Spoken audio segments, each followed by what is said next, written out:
Hello, real estate world. Welcome to the Nova Show, Real Estate Records. This is Nuria Rivera, owner of Novation Title.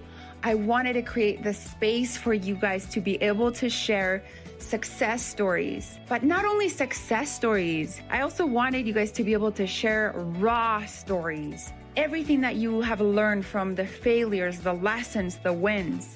This is a space for our community to come together so that we can help each other rise to the next level. This is a space to be vulnerable, and this is a space for us to all be able to support each other in this real estate world. Please enjoy this episode. Hello and welcome to the Nova Show Real Estate Records. I am your host, Tristan Hammett, and today we have a true real estate luminary joining us, Utah realtor James Roth. With an impressive record of over 30 closed transactions just this year and a 4-time consecutive presence in the top 500 agents, James Roth is a true master of his craft. Not only that, but he's also the host of the American Dream TV, providing invaluable insights into the world of real estate. Get ready to dive deep into the world of real estate excellence as we learn from one of the best in the business, James Roth. Hello, James, and welcome. Thank you. Thank you for having me on the show. Yes, of course. I'm so glad to be here with you. I've actually never met James in person. I've watched him speak before on a panel, though. So that's why I invited him on here, because he's got quite the track record in the short amount of time that he's been in this industry. Yeah, I have been very fortunate.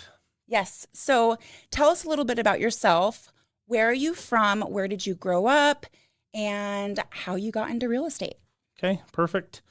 Well, I'm one of those transplants from California, Okay. but not as of just the last couple years. I moved to Utah as an 8-year-old kid. Okay. So Utah's home. Okay. And grew up in a small southern Utah town and then moved up here, for high school. And that's kind of my story.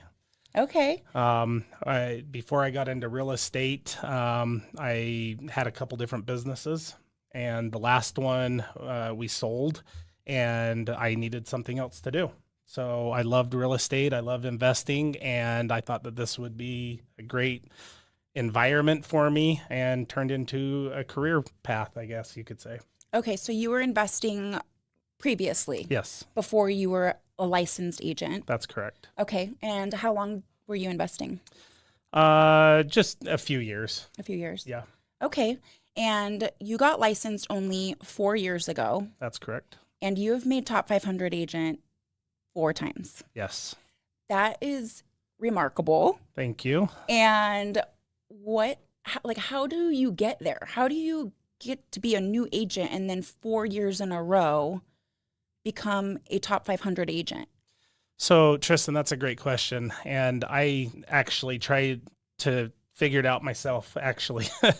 After going to some classes, as a new agent, all new agents are trying to, or even all new careers, you're trying to figure out what's my path to success. Okay. Whether that's promotion, commissions, whatever it is.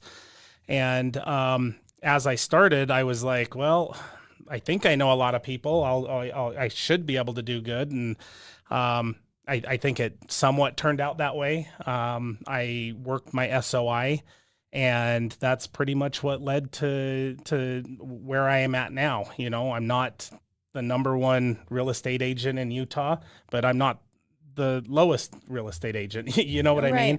So I think I'm, somewhat, between middle and 3/4 of the pack, and I think that what has led me to being successful in my mind and somewhat other people's minds is just taking care of people. Okay. Letting people know that you care and really showing that you care, because there's a lot of people out there that, are saying, hey, I'm happy to help you out with this, and then they don't show up. Or you can say, yeah, I'll do that all day long, and then you just don't do it, right? Mm-hmm. I've run a foundation here in Utah, which actually supports police officers for 18 years. Wow. And I give back a lot to that. A lot of my time and effort's gone to that over the years.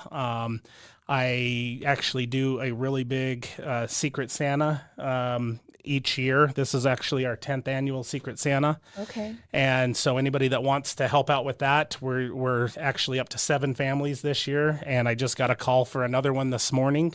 And so we're always trying to help out the community. My neighbors, they all know that I'm willing to help out with them on, anything that they ask for, as long as I can do it and I have the time for it. Okay. So I think people see that I'm a real person and I'm not just hiding behind text messages or emails or whatever. I'm there to help out. And you've been giving back to your community before you even got into real estate, which is very cool. Yeah. Because I feel like a lot of this is a stepping stone for people to get into building and helping out communities, but you've already been doing this a long time before real estate. Yep. Why is that important to you to help out the community? Well, as real estate agents, we are paid well, right? On what we do. And sometimes people look at it that we're paid too well, but people don't realize what we kind of go through. A lot of people don't understand the errands that we're running, the calls that we're taking at, 10, 11 o'clock at night, putting out fires, becoming therapists, Hey, we don't go to school for all the stuff that we actually do. But if people really understood what we do, I think we still get paid all right. But you got to give back to the community. And I'm a true believer that if you put good vibes out, those will come back to you and take care of you and your family. Absolutely. And this actually is a common trend that I have found is contribution. Yeah. Whether it's in your outside community, like you've been helping police officers for over 18 years and the Secret Santa for over 10, but it's also can be contribution within our industry and maybe helping other agents like you coming on this podcast, Sure. And contributing in those ways as well. One of the key factors is contributing to just like anyone, contribution. What you give, you get back. Right. So. And it even goes back to my clients, I tell my clients that they're not just a client, they're a friend after that. So I tell them they can reach out to me for anything. As people are interviewing us, to be a buyer's agent or a listing agent, I tell them that.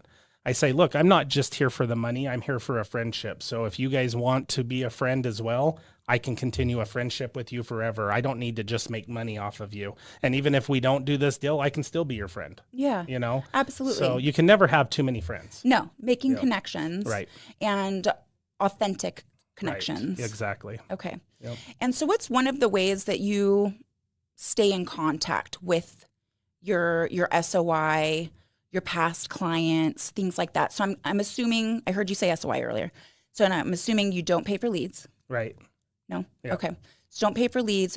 You work your SOI and you make deep connections with them. What are some of the ways that you do that? Well, social media helps a ton with that. As you're scrolling through social media, you can see when somebody has a baby or a birthday or an addition to their family, like a dog or they go through hardships. A lot of people on social media don't like to put their hardships, but the ones that do, I reach out to them. In fact, right just a minute ago, one of the people that are helping with the Secret Santa, they just told me that they can't help shop for it. They're just going to donate some money because their dad just had a heart attack. Oh. And so showing that I care in that situation, because it's hard for everybody to go through things like that, especially through the holidays and stuff. And just making sure people know that you care, you don't need to be making money off of somebody to be a good person. Yeah. Right. And you never know what's around the corner. So that person could be your boss at some point, that you just never know. So just being a good person in general is usually a good token in life. Right. Okay. And so what are the top 3 things that you think have contributed to your growth? Maybe, and maybe it was before real estate, but what are the top 3 things? I think a good mentor was huge. I have to give a shout out to Troy Hodel. He was a big inspiration. There was a lot of things that he would call his secret sauce. And a lot of it was making sure that people knew that you care about them and reached out to them, and make sure that you do it on a regular basis. It's not like, hey, happy birthday, and then bam, you're gone for a year. You know what I mean? It's continue following up. And geez, I'm trying to think. I do, yearly or quarterly, I try to reach out, and get people together as in groups, from my past clients, appreciation days or whatever. And let those guys know that, hey, it's not about me making money. Now this is on you. I'm happy to do a theater, rent out a theater and show a movie or whatever, and just give back to my clients that way as well, because that usually comes around to you. And basically those are the things that I do. Okay. And is a lot of your business referrals too? Well, it's starting to become more referrals. It's interesting because the first year and a half that I was in the business, I'm like, oh man, where are these people going to come from? And after about a year and a half, I started getting people saying, hey, you sold us our house. We're ready to either upgrade, downgrade. Something's changed in our life, because usually they're not upgrading or downgrading in a year and a half, but something's changed. Unfortunately, a lot of times it's divorce. Okay. And, I'll and because I did a good job and kept in touch with them, they're using me now on a downfall in their life. You know what I mean? Going through a divorce. They could have reached out to the other 20,000 agents, but they knew that I did a good job and followed up with them, and I was nice, and they considered me as a friend and stuff like that. So, and then, now it just seems like the snowball effect as it just rolls down the hill. Yeah. Now, the longer you've been in the business, you start getting referrals from the people that you helped out. Right. And then you get referrals from people that you've never helped out. They just know that you're a good person, or you've done a good job, or they see your success or whatever. And then they want to refer you. Yep. I love that. Okay, so I want to talk about, you have a very beautiful website. Oh. I know that's kind of weird to say, but I've seen a lot of websites. Okay. I stalk agents for a living, Yep. and I've seen a lot of websites that don't have their face on there. They don't have about them on there. It might just have some MLS. Yeah. Look at these houses. Right. Your website is actually very beautiful and captivating. Oh, I want to be on your page and be like, oh my gosh, what is on here? It's gorgeous. Yeah. And also, I notice on there that it has your brokerage along with luxury. Okay. So is that a niche that you go into? You go a little bit deeper into? Yeah. I mean, obviously you'll help out anyone, but I've noticed also on your social media, it's also very beautiful. And you also have a lot of tours of luxury homes. Sure. So can you tell us about this niche of luxury? Well, I have a love for beautiful houses. So there's nothing better than going in and viewing luxury homes. Okay. Right? I love luxury cars as well. Yeah. Yeah. But I love going in and seeing kind of what is in right now, parade of homes. I love going and seeing the parade of homes because I love seeing what's around the corner, what the trends are coming and stuff like that. So, yeah. And so I think to be somewhat successful, you've got to have something that people like. And I didn't even know that you looked at the website, but I try to set myself apart from other agents when people are looking you up and saying, okay, this person either has their stuff together or they don't.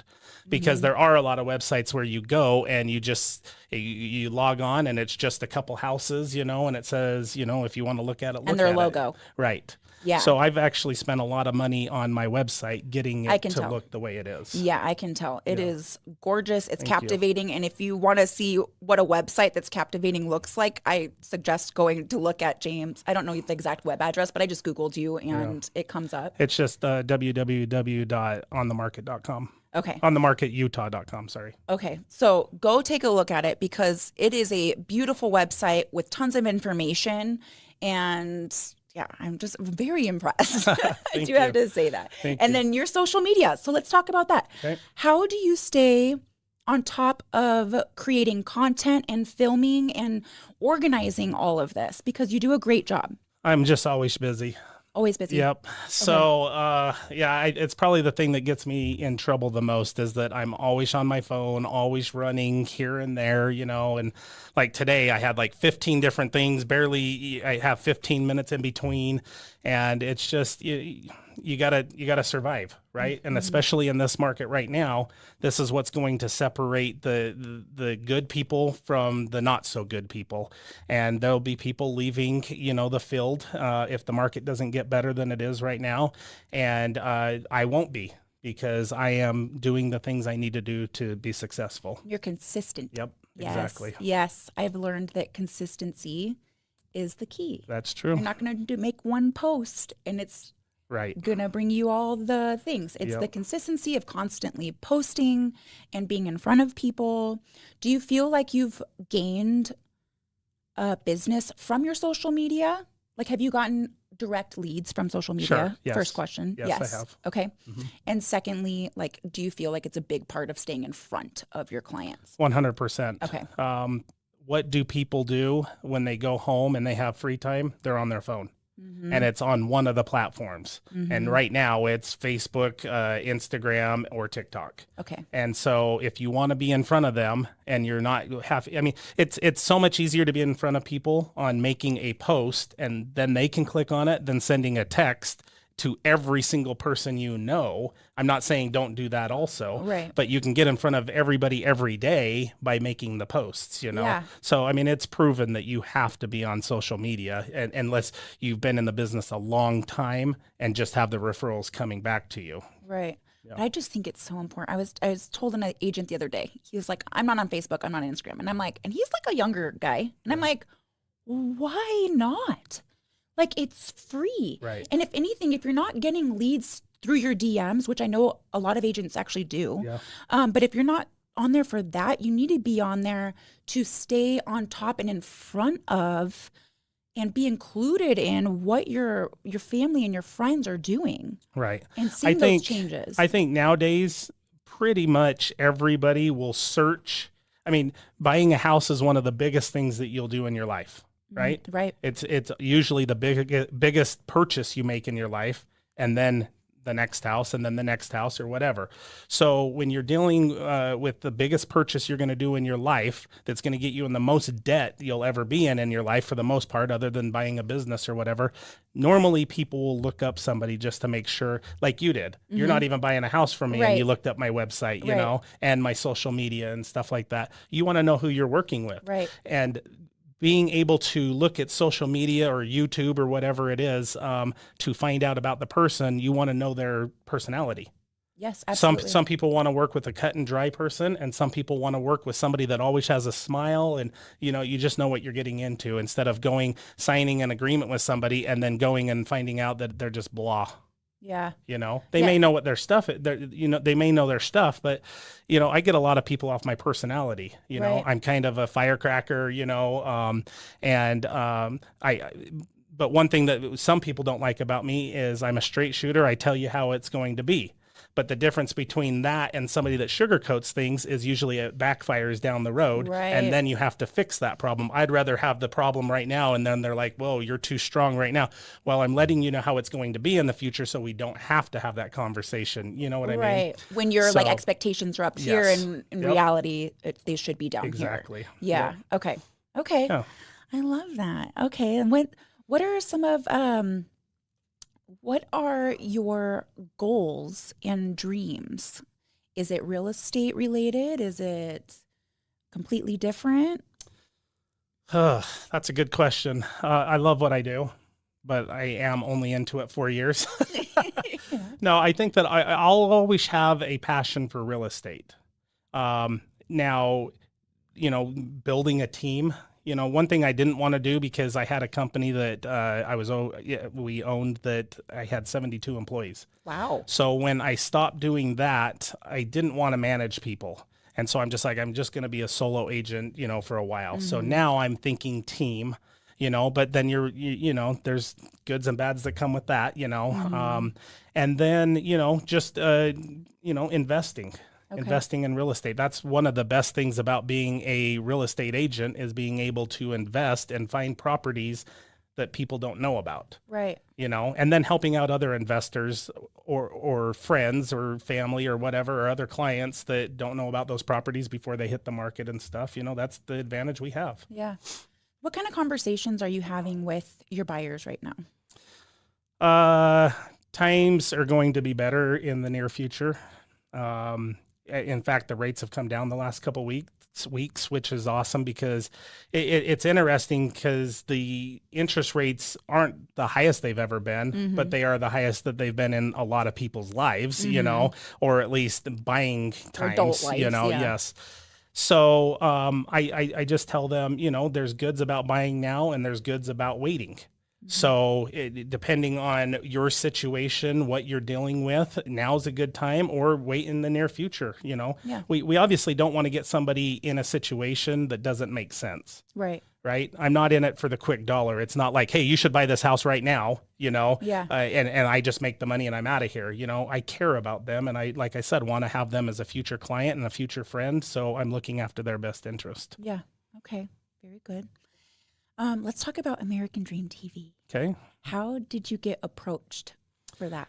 That's interesting because I had somebody tell me about it and hooked me up with somebody that was on the show. They were looking for just one person here in the Salt Lake area.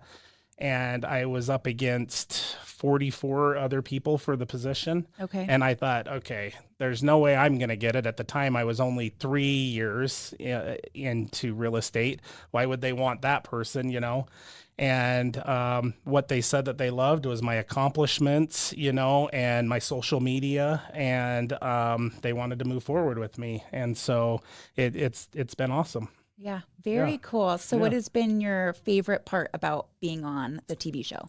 Well, it was me doing something that I didn't think that I would ever do. I've been on TV here and there for different things, but on national TV for an Emmy Nominated TV show, that's a pretty big deal, And being able to interview different people that I normally wouldn't. I just got done, it's been a couple months now. I did a interview with Kyle Whittingham, and I went up and we toured, the field and the players, their different buildings that they have up there.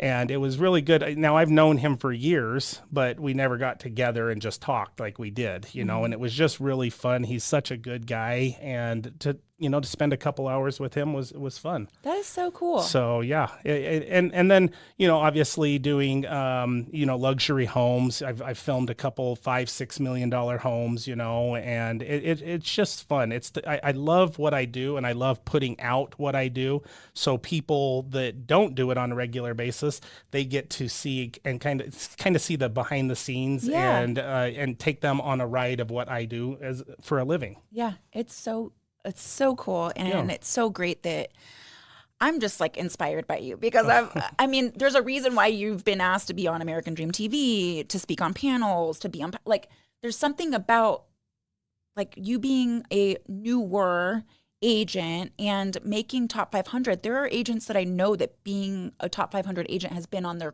goal every year and have yet to make it, so to see somebody new come in and there's something you're doing right. Obviously, you're a great human and you attract good people. I'm sure that all the people that you work with, I'm sure you really have loved working with, Yeah, I have. Yeah. And I've made some good friends. It's this is what I tell people, because people ask me all the time, do you like being a real estate agent? And I say, you know what, I do, because if I don't, which a majority of the time, or almost 99% of the time, I like working with the people I work with. But the good thing is it's not a 9-to-5 desk job where I look at the same thing, work with the same people every day. I work with people for usually a month or two, sometimes longer.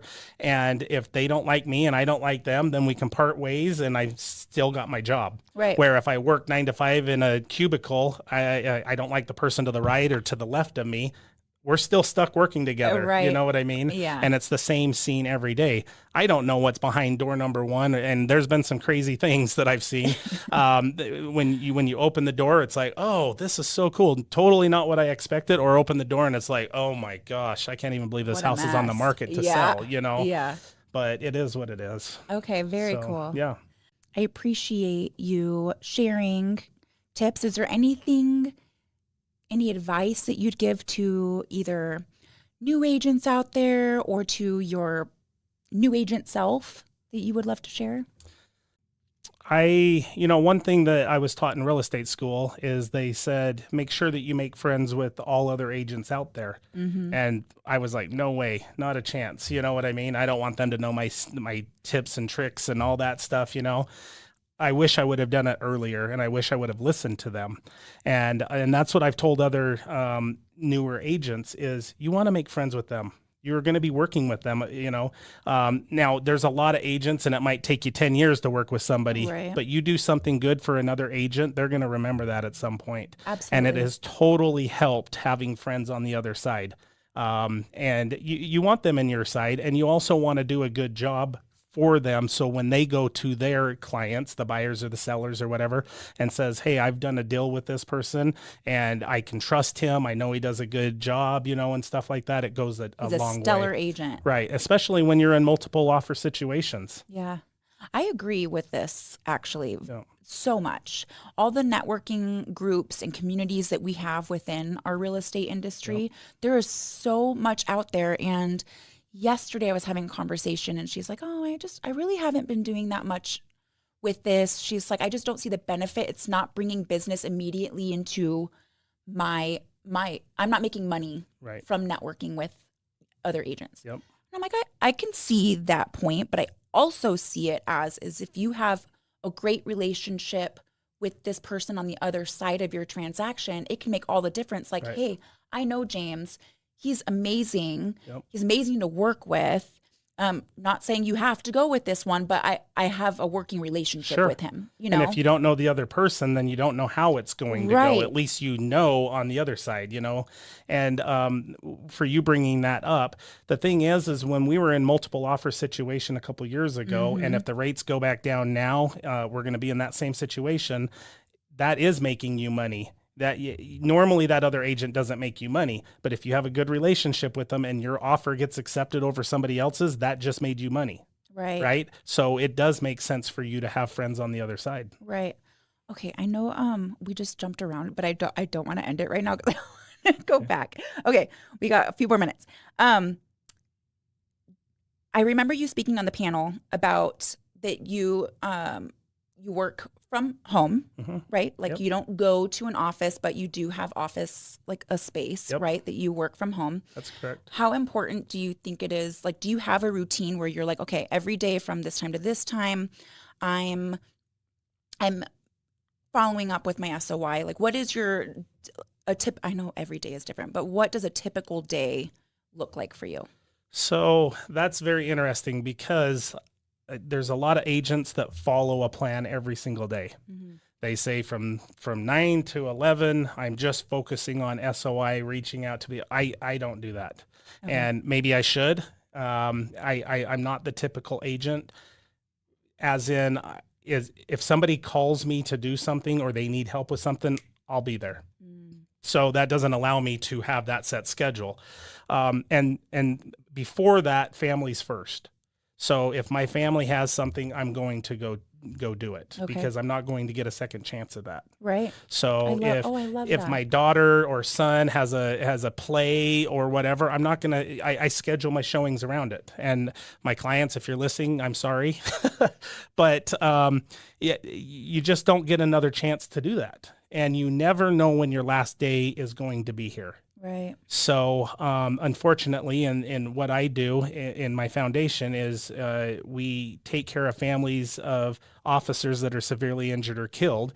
You know, their job, they have a better chance of losing their life, you know, Right. because they're moving targets and everything like that and being out on the streets and stuff. That has taught me a lot that it's not just them that can not be here the next day. They just have a higher chance of it. But like I told you about the heart attack, the guy with the heart attack earlier today. And then I just got a call for another family that they wanted me to help. The dad was 38 and he just had a stroke. Oh. And I'm thinking, okay, crap, I'm over 38 and that could totally be me and I could be gone. And what if I didn't go to my daughter's program or my son's baseball game the day before? So you need to do family first. Now, I think for the majority, people understand. Right. Hopefully. Sure. But they don't like to hear it. Right. When we're helping clients, most of the time, if I said, hey, I can't show you a home and their timeline is on the table, you know what I mean? They don't like to hear that. But then once they get settled into their house and everything, they do understand it. It's when they're focused on buying a house or selling a house, that comes first type thing. You know what I mean? Yeah. So anyways, it's just trying to prioritize your day the most you can. And I jump all over the place, but honestly, family comes first and then, helping clients and stuff. And yeah, I just don't have an organized day. Okay. Yeah, I understand. It's like kind of on the whim, Exactly. All right. Well, thank you so much, James. I appreciate you. And I look forward to watching your journey and your growth. And I appreciate everything you do for the community. And it's something that really warms my heart, and I'm sure others as well. So where can people follow you? The Real Salt Lake Agent on Instagram, and then just James Roth, realtor on Facebook, and YouTube is just the Real Salt Lake Agent. And yeah, On the Market Utah is my website. And yeah. Go check him out, guys. He does a really amazing job. His website, social media, everything. So thank you so much. Well, thank you for having me on the show. All right. Bye. We hope you enjoyed this episode. Please rate us, like us, and share this podcast with our real estate community. The Nova Show Real Estate Record, sharing raw stories of real estate failures, lessons, wins, and successes. This is all from Novation Title, bringing a different experience into your world so that we can all uplift each other. Until next time.